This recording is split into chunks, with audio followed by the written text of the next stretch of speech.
বাপরে মাছ উঠেছে, কত মাছ উঠেছে, এত ভারী হয়ে যাচ্ছে। ইউনিক একটা জিনিস নিয়ে চলে এসছে। এই জিনিসটা কেউ হয়তো দেখেননি এখনো পর্যন্ত।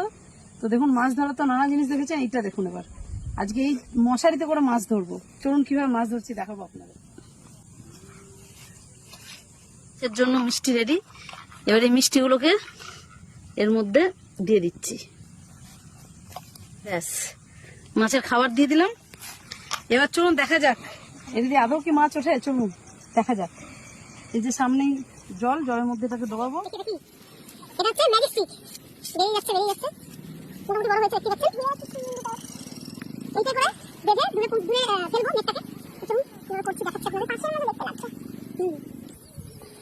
এই যে নিয়ে এলাম ধরা, এবার চললাম মাছ ধরতে। চললে তো এরকম হবে, কি মাছ উঠবে দেখা যাক না, এক্সপেরিমেন্ট করে কি হয়। এবারে আমরা দূরে একদম ফেলবো। প্রচুর মাছ ঘুরে বেড়াচ্ছে, জানি না কি হবে। আমাদের এখানে ডুবে গেলাম জলে। 1 ঘন্টা হয়ে গেছে, চলুন দেখি এবার কত মাছ উঠলো। 3:30টার সময় আমরা ফেলেছিলাম, 4:30 বাজে। তো এটা কিন্তু দূরে দিয়ে আসা হয়েছিল, কারণ আপনাদেরকে তো দেখালাম, কারণ এত কাছ থেকে মাছগুলো খেত না, দূরে দিয়ে আসা হয়েছিল। ওই জন্য এই যে এভাবে দড়ি বেঁধে।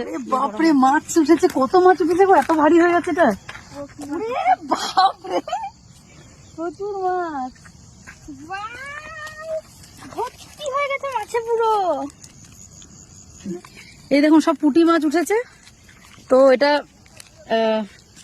আমরা এখানে ছোট মাছ ধরার জন্য এসেছিলাম, মোরলা পুঁটি। তো এখানে শুধুমাত্র পুঁটি মাছই উঠেছে।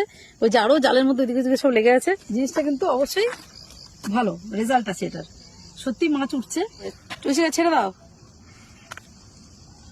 এই যে খাবারগুলো এখনো শেষ হয়নি। অ্যাকচুয়ালি এতটা অল্প সময় তো এগুলো জিনিস নয়, মোটামুটি 4-5 ঘন্টা যদি ফেলে রাখা হয় তাহলে প্রচুর মাছ উঠবে, মানে একদম জাল ভর্তি করে কিন্তু মাছ উঠবে।